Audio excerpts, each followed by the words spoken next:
반갑습니다. 지난 수요일에 로마 감옥에 있는 지금 사도 바울이 사실 내일 어떻게 될지 모르는 그런 상황 속에 믿음의 아들인 디모데에게 유서와 같은 편지를 쓴 것이 바로 이 디모데 후서라고 제가 말씀을 드렸고요. 그런데 믿음의 아들 디모데에게 사도 바울이 참 너는 그 거짓 없는 믿음으로 살아왔다. 그것의 뿌리가 뭐냐면 신앙의 뿌리가 그의 외조모자 할머니입니다. 외할머니 로이스와 그의 어머니 유니게의 믿음의 신앙을 따라서 잘 이렇게 자라난 이 디모데. 그래서 그의 신앙을 한마디로 사도 바울은 거짓 없는 믿음이라고 그렇게 표현을 합니다. 우리가 믿음이라고 해서 다 좋은 믿음이 아니죠. 교회 다닌다고 해서 모두가 다 여러분 하나님의 칭찬을 받는 그런 믿음의 소유자들이 아닙니다. 어떻게 보면은 거짓과 모순과 그 나의 신앙 여정 속에서 아직도 해결받지 못한 그런 울퉁불퉁한 모습으로 가는 자들 많죠. 어떻게 보면 대부분이라고 할 수 있습니다. 그런데 이 믿음에도 보니까 아주 정수대로 살아가는 거짓이 없는 디모데와 같은 믿음의 소유자들이 있더라는 것이죠. 그런 자들을 통하여 하나님은 하나님의 역사를 지금도 이제 이루어 가신다라는 것. 그래서 거짓 없는 믿음인 디모데야, 내가 복음을 부끄러워하지 않기를 바란다. 근데 그 복음을 위해 살려면 고난은 필수적으로 따라오는 것이란다. 그래서 고난이 오는 것을 내가 두려워하지 않기를 내가 사도 바울인 이 믿음의 아버지인 내가 너에게 부탁한다. 이게 이제 지난 시간의 내용이었고요. 오늘 본문 내용은 뭐냐면 한 단계 더 나아가 가지고 사도 바울 자신의 신앙관을 밝힙니다. 달리 표현하면은 오늘 본문은 사도 바울의 신앙 간증과 같은 것입니다. 9절부터 14절까지 총 6절로 이루어져 있는데요. 이 6절이 2절, 2절, 2절씩 해서 3등분으로 나누어지는데 주어가 달라집니다. 첫 번째 9절, 10절에는 보면은 주어가 누구냐면 하나님입니다. 하나님. 이렇게 9절과 10절에서는 사도 바울이 무슨 이야기를 하고 싶어 하냐면 하나님은 어떤 분이시냐라는 거예요. 그 하나님이 결국 나에게는 어떤 일을 하시기 원하시는가? 그것이 이제 첫 등분에 나타나는 것이고요. 그리고 11절로 12절에 보면은 주어가 누구냐 하면은 나로 나타납니다. 내가. 사도 바울 자신이죠. 그럼 그 하나님을 믿는 내가 그럼 구체적으로 어떤 삶을 살아야 할 것인가? 이게 중요한 숙제죠, 여러분.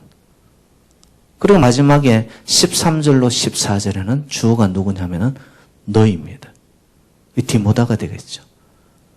이렇게 하나님과 나를 통해 네가 믿음을 보았다면은 그 믿음을 따라서 이제 너의 삶이 이러한 삶의 아름다움으로 나타나기를 원한다. 딱 3등분에 되어 있습니다, 여러분. 이 주어 세 개가 굉장히 중요하죠. 하나님, 나, 너. 이건 보면은 우리 인간관계에 굉장히 중요한 3요소입니다. 여러분, 나와 너만 있으면은 우리 인간은 어떻게 될까요? 끊임없는 죄악의 구렁텅이와 이 서클, 이 울타리 안에서 벗어날 수가 없습니다. 왜? 인간과 인간만을 서로가 보고 있으니까 무엇이 나타나겠어요? 끊임없는 분쟁이죠. 악과 악의 충돌받게 되지 않는 거예요. 그런데 하나님이 있고 내가 있고 너가 있는 거예요. 하나님을 통하여 내려오는 빛과 구원의 역사와 하나님의 그 생명의 복음의 역사를 사람들이 듣고 비춤을 통해서 내가 달라지고 너가 달라지고. 그래서 나와 너가 어떻게 살아갈 것이냐. 하나님의 기쁨이 되는 너와 내가 되기를 바란다. 이게 복음 아닙니까, 여러분? 여러분 삶 속에도 하나님이 있으세요? 당연히 있죠. 그러면 내가 하나님을 통하여 얻은 이 기쁨, 복음의 진수가 이제는 너와의 관계 속에서 실제적으로 아름답게 나타나야 됩니다. 어떤 이들은 보면 하나님과의 관계는 좋아요. 하나님하고는 신앙생활에 문제가 없어요.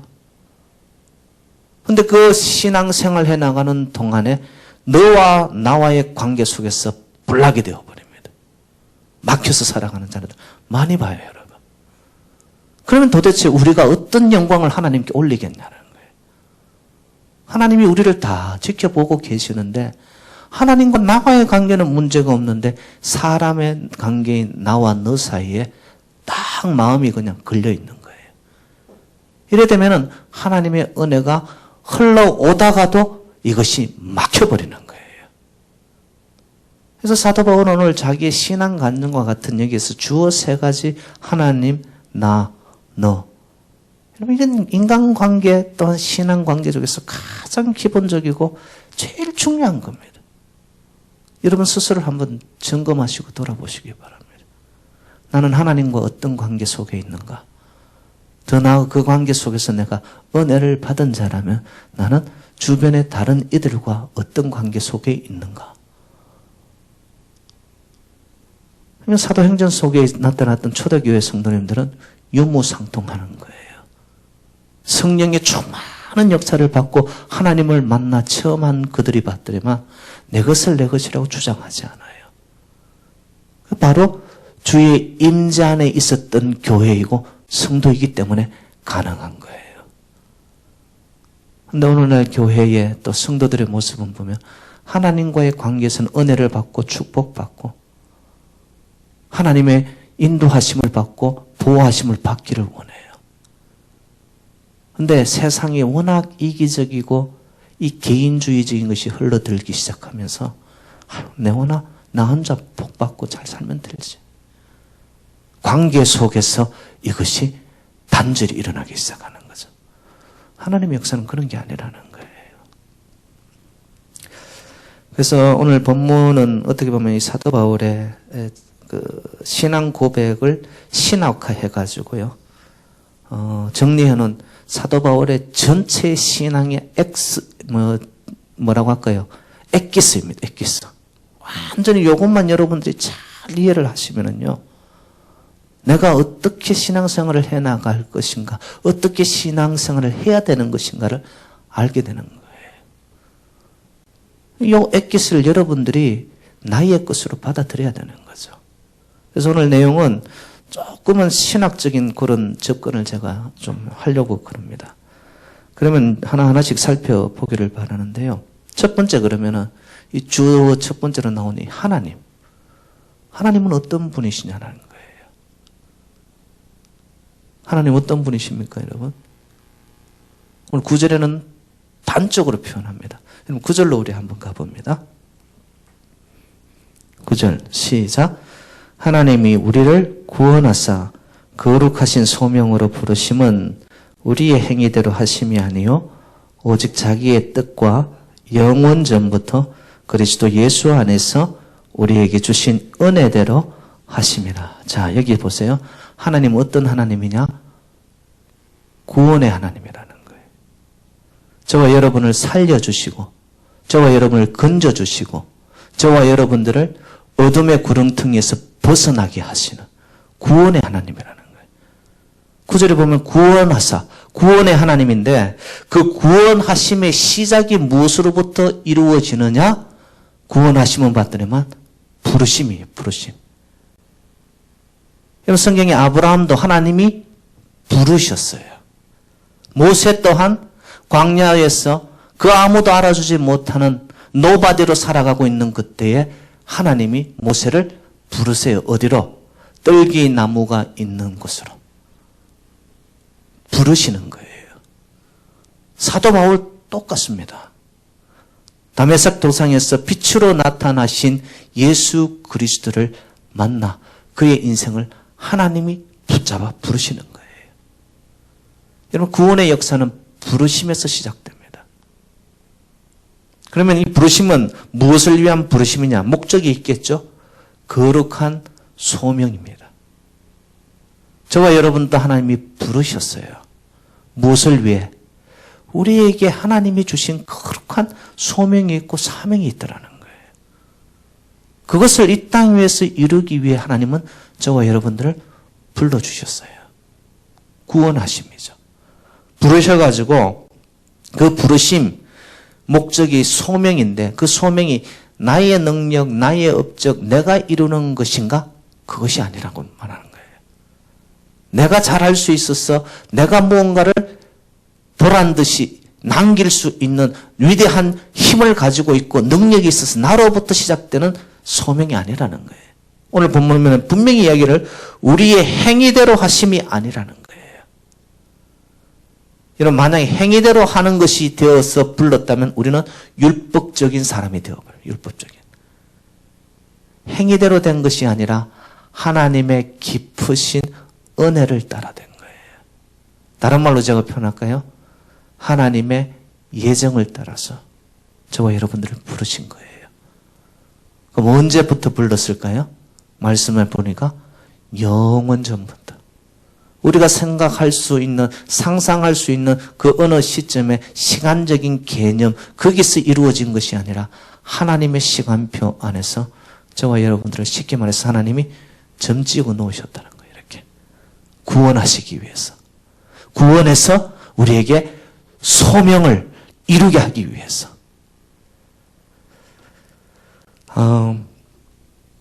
그러면 여러분 이렇게 부르셨고 그 목적이 바로 거룩한 소명을 이루기 위함이고 영원 전부터 하나님이 우리를 다 보고 계시다가 예정에 따라서 하나님 우리를 이렇게 불러주셨는데 그 불러주심의 구원의 역사의 구체적인 것이 어디서 나타났느냐는 거예요. 누구에게 딱 집중되어 나타났을까요? 예수 그리스도를 통하여 나타났다는 거예요. 예수 그리스도의 어떤 사건일까요? 십자가 사건, 그리고 십자가의 너머의 부활의 사건을 통하여 하나님이 구원하심의 역사를 이 땅에 나타냈다. 그게 말씀은 10절 말씀 아닌가요? 10절을 또 한번 가봅시다. 10절 시작. 이제는 우리 구주 그리스도 예수의 나타나심으로 말미암아 나타났으니 그는 사망을 패하시고 복음으로써 생명과 썩지 아니할 것을 드러내신지라. 자, 10절에 나타나는 반복되는 단어가 있죠. 나타나심, 나타났으니, 드러내셨으니. 이걸 신학적인 용어로 뭐예요? 계시라고 이야기하는 거잖아요. 하나님의 구원하심, 그죠? 하나님이 우리를 향하여 이루시고자 하는 소명이 구체적으로 계시되어 나타난 사건이 뭐였냐면 예수 그리스도 안에 있는 십자가와 부활의 사건이라는 거예요. 그럼 예수 그리스도의 십자가와 부활의 사건이 저와 여러분들에게 구체화된 하나님의 구원의 역사로 믿어지시기를 주님의 이름으로 축원드립니다. 이게 나의 사건으로 와야 되는 거예요. 그리고 너의 사건으로 전달이 되어져야 되는 거예요. 그런데 예수를 믿으면서도 예수 그리스도의 십자가 사건 자체 그리고 그 너머의 부활의 역사가 나의 신앙의 이 뿌리가 되지가 않아요. 십자가가 나와 무관하게 느껴지는 거예요. 그러니까 죽지를 않아요. 끊임없이 내가 발달하게 살아있는 거예요. 말씀 앞에 순종을 해야 되고 내가 썩어져야 되고 내가 없어지고 내가 비워져야 되는 십자가의 죽으심인데 그 사건은 나와 무관하고 예수님 죽으셨으니 여러분 살아나기 위해서는 먼저 전제되는 것이 죽으심입니다. 죽으심. 이게 순서예요, 여러분. 그런데 우리는 예수님의 십자가, 예수님이 죽으셨으니 그러면 우리는 그 죽으심으로 내가 살아났다. 여기만 신경 쓰는 거예요.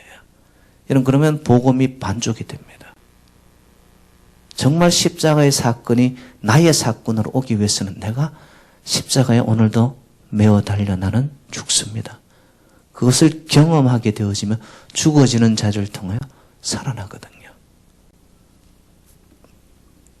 근데 이게 10절에 나타나다, 나타났으니, 드러난다. 이 단어가요, 헬라어로 에피파네이아스라고 표현합니다. 에피파네이아스의 뜻은 뭐냐? 성취된다라는 뜻입니다. 하나님의 구원의 역사가 예수 그리스도의 십자가 사건을 통하여 성취되어서 나타나는 거예요. 온전히 하나님은 이루시고 성취하시는데 봤더니만 하나님의 구원의 역사가 십자가에서 이루어지고 있더라는 거죠. 그래서 하나님의 부르심을 받은 자들은 예수 그리스도의 나타내신 사건 안에서 하나님이 나를 부르셨고 역사의 모든 것이 예수 안에서 성취되었다라는 것을 깨달을 때에 거기서 구원의 감격이 나의 것으로 오는 자들은요, 오늘날도 지금도 예수님이 이루신 십자가의 그 너머에 부활의 영광을 바라보고 나아갑니다. 아무리 인생이 힘들고 내 인생 속에 무게가 찾아오고 정말 내가 죽음의 터널을 지나는 것 같지만 그것이 끝이 아니라 그 너머에 부활의 역사가 있다는 것을 보면서 가는 거예요. 결국 승리라는 것을 알고 가는데 우리의 구원의 역사의 자리는 부르심은 어디서부터? 십자가에 내가 예수 그리스도처럼 죽으심을 통해. 이것이 내가 삶의 현장 속에서 거쳐지지 아니하면요, 십자가는 나와는 무관한 거고 하나님의 구원의 역사는 내 안에서는 어떻게 보면은 실현화되지가 않습니다. 그래서 여러분 십자가 생각하면 내가 오늘 죽었나 안 죽었나 한번 보세요.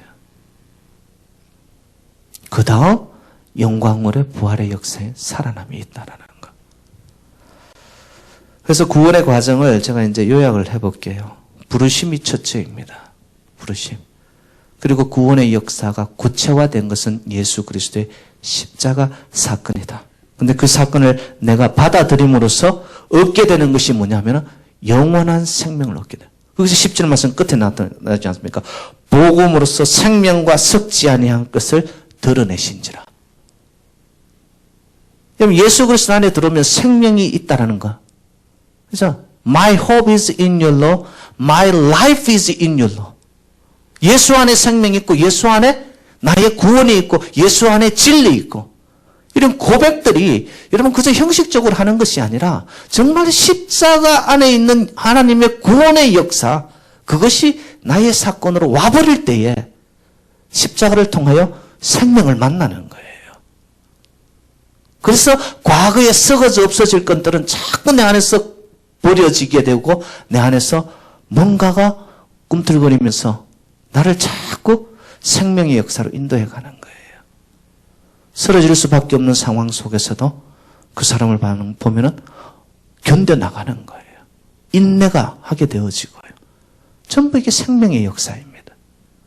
그래서 지금 보여지는 대로 사는 것이 아니라 그 너머에 성취하신 하나님의 약속을 보고 가는 거예요. 약속을 믿고 가다 보니까 지금 내가 삶의 현장 속에서 모든 무게들을 이겨나가는 힘이 내 안에서 생기는 거예요. 그게 생명 아닙니까, 여러분? 생명. 생명의 역사가 내 안에서 나를 드라이빙 해가기 시작하는 거예요. 이런 사람은요, 세상에 감당하지 못해요. 이런 사람 한 명이 바로 사도 바울이었다라는 거예요. 그 생명을 만나고 나니까 이 한 사람을 막아설 자들이 없는 거예요.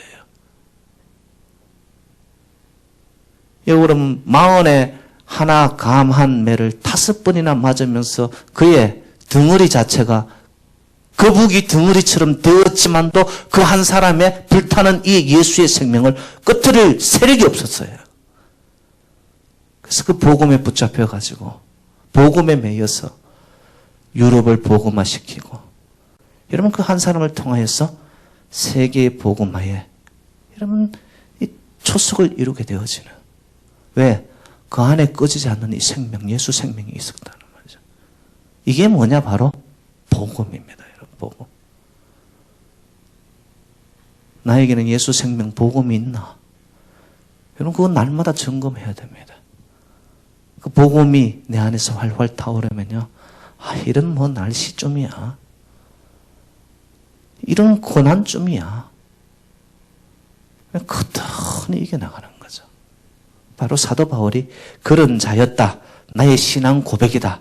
이것을 지금 이야기를 하는 것이고요. 자, 그러면 두 번째로 제가 이제 하나님에 대해서 이야기해서 하나님은 구원의 하나님이시고 그 구원의 시작은 부르심이고 구원의 구체화는 예수 그리스도 십자가에서 이루어졌고 그 십자가를 믿고 따르는 자에게는 생명의 역사가 지금도 불타오르고 있는 자이다. 바로 그가 누구냐? 사도 바울이 나다.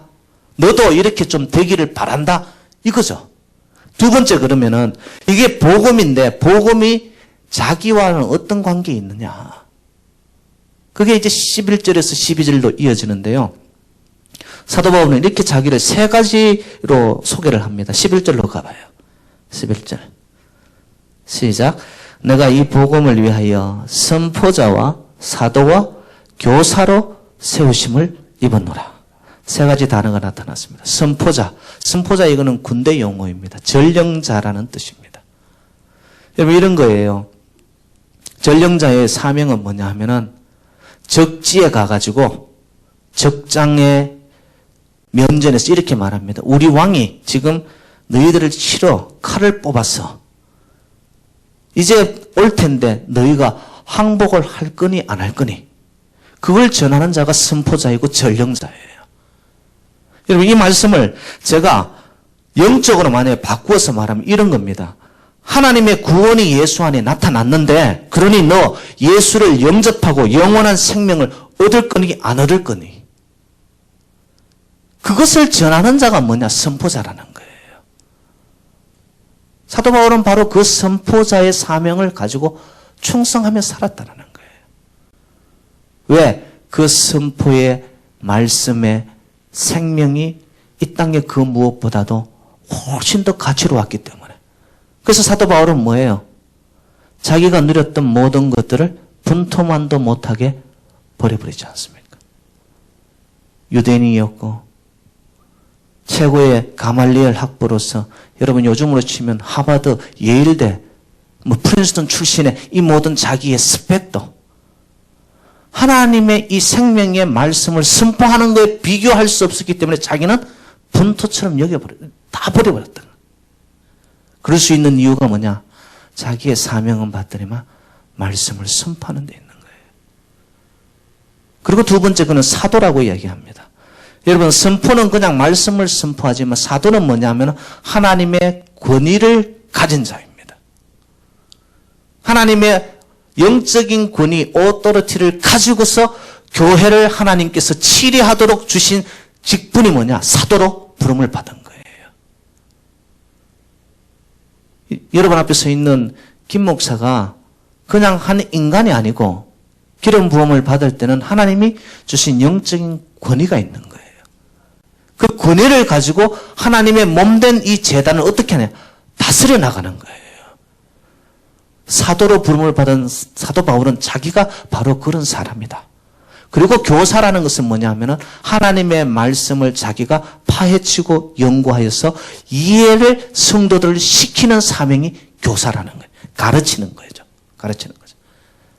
사도 바울은 이거 선포자, 사도, 교사로서의 사명을 자기는 충실하게 해왔다라는 것이죠. 이 직분이 쉬운 것인가? 결코 그렇지 않다, 디모데야.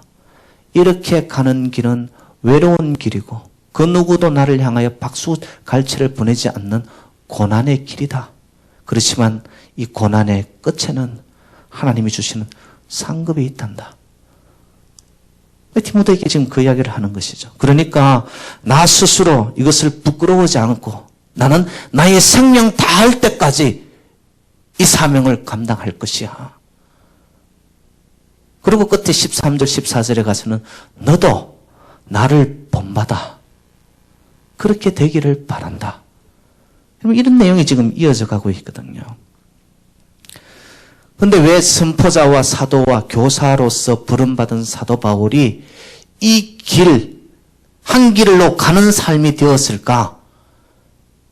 여러분, 이 길, 복음의 길만이 유일하게 우리에게 영혼을 구원할 수 있는 길입니다. 여러분, 말씀을 들을 때 내 영이 깨끗해지고 정결해지고 내 영이 자리를 잡기 시작하는 거예요. 거기에 길이 있고 생명이 있기 때문에 사도 바울은 거기에 자기의 생명을 건 거예요. 그리고 영원한 생명을 얻는 유일한 방법이 뭐냐? 하나님의 말씀을 선포하고 하나님의 몸된 제단을 통치해 나가는 여기에 하나님의 뜻이 있고 임재가 있고 하나님의 계획하심이 교회를 통하여 이루어진다. 그걸 사도 바울은 믿은 거죠. 그래서 가는 곳곳마다 뭐예요? 교회를 세우는 거예요. 자기 자비를 틀어서 선교금을 모아와서 어느 곳에 가는 곳곳마다 교회를 세웁니다. 여러분, 교회는 이 땅을 향한 하나님의 꿈이자 하나님의 비전임을 여러분 믿으십니까? 교회가 있는 곳에, 복음이 선포되는 곳에는 반드시 하나님의 다스림이 찾아옵니다. 우리 눈으로 쉽게 판단하지 말자라는 거죠. 그러면서 사도 바울은 자기의 이 모습, 이 믿음의 길을 이렇게 지켜왔다. 근데 이제 12절에서 이 믿음의 진보 과정이 나타납니다. 처음부터 그러면 사도 바울은 이렇게 믿음의 여건이 되었을까? 그게 아니다. 믿음의 진보 과정이 나타나는데요. 여러분 12절로 또 한번 가봐요. 12절 시작. 이로 말미암아 내가 또 이 고난을 받되 부끄러워지 아니함은 내가 믿는 자를 내가 알고 또한 내가 의탁한 것을 그날까지 그가 능히 지키실 줄을 확신함이라. 자, 12절 중반전부터 보면은 이렇게 나타납니다. 믿음의 진보 과정이 어떤 순서를 가지고 나타나느냐. 첫 번째는 믿는 겁니다. 믿고 나서 알게 되고 깨닫게 되고 그러고는 확신의 단계로 가는 거예요. 근데 어떤 사람은 이렇게 생각합니다. 아유, 목사님, 믿는 것보다 아는 게 먼저 아닙니까? 알아야지 믿지. 여러분 진짜 그런가요? 여러분 예수님을 알면 여러분 얼마나 아시겠어요? 하나님의 십자가의 비밀, 부활의 영광 속에 있는 하나님의 세계를 여러분이 알면 얼마나 아시겠어요? 알고 믿는다는 것은 이게 헬라식 이 생각의 접근 방식입니다. 일단 뭐라도 알아야지 그 다음에 믿겨질 거 아니냐? 근데 여러분 그렇게 접근을 하다 보면 똑똑한 사람들이 예수를 잘 못 믿어요. 전부 다 알고 앞뒤를 따져서 보니까 믿음이 안 오는 거예요. 믿음이 안 오는 거예요. 왜? 하나님의 세계를 맛보지를 못하는 거예요. 왜? 자기의 이 캐러고리, 자기의 이 울타리 안에서 딱 가두어져 있는 거예요. 지식적인 것만. 그런데 사도 바울이 말하는 것은 믿고 나니까 믿는 만큼 알게 되어지고요. 아는 만큼 확신이 찾아오는 거예요. 그래서 여러분 신앙의 이 믿음의 진보 과정은 아는 것에서 시작이 돼야 됩니다. 아는 것에서. 제가 예를 하나 들어볼게요, 여러분. 여러분 뭐 전부 여기 다 결혼하셨죠? 결혼 안 하신 분 있으신가요? 결혼하셨잖아요. 여러분 결혼할 때 알고 이 남자가 어떤 남자일지 이 여자가 어떤 여자일지 여러분 다 알고 결혼하셨어요? 아니면 믿는 가운데 그냥 결혼하셨어요? 아이고 살아보니까 이 남자가 이런 것인지 예전엔 미처 몰랐네. 여러분 알고 결혼을 하려면 결혼 못합니다. 믿고 결혼하는 거예요. 그러면서 가는 동안의 믿음 속에서 서로를 알아가는 거예요. 그 알아감을 통해서 이상하게 서로를 향한 확신이 생기는 거예요. 우리가 예수님을 믿는다는 건 뭐예요? 영적인 결혼 아닙니까?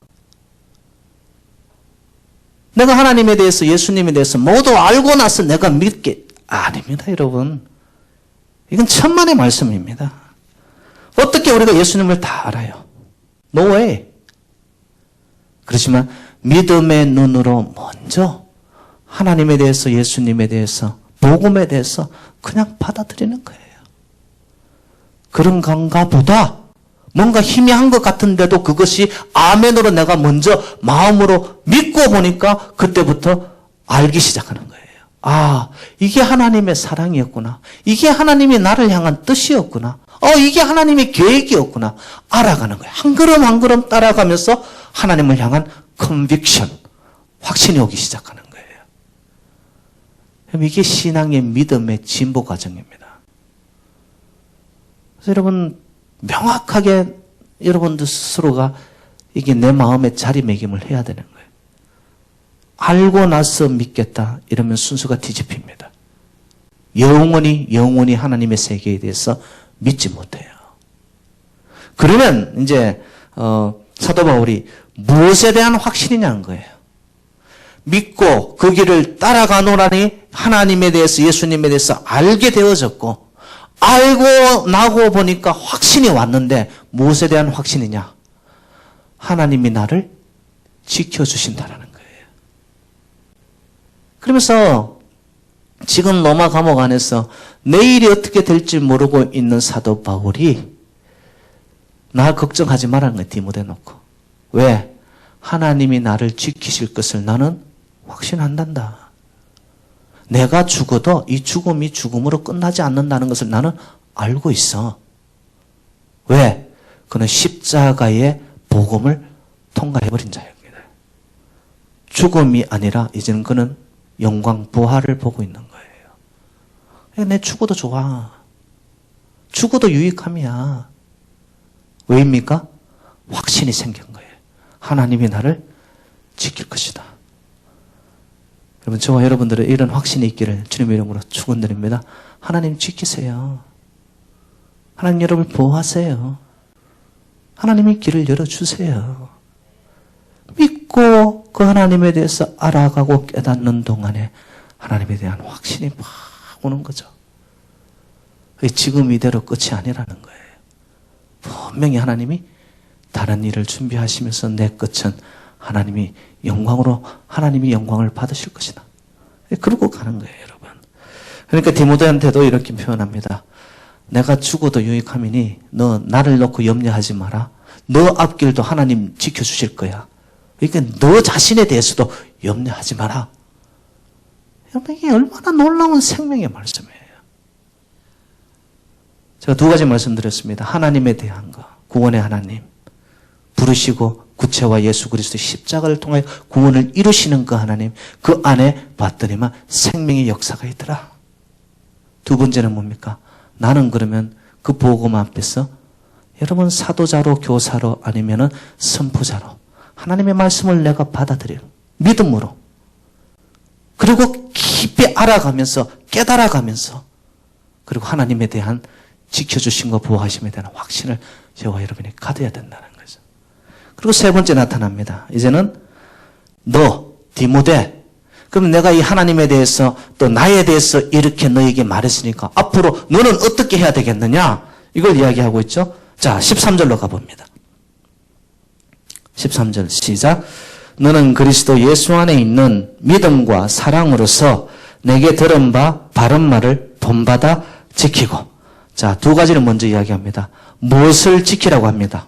13절에 봤더니만 예수 안에 있는 믿음과 사랑으로서. 굉장히 중요한 말씀이죠. 여러분, 우리 신앙의 여정에 믿음이 있고 사랑이 있으면 여러분 인생에 부딪히는 모든 문제들이 해결해 나갑니다.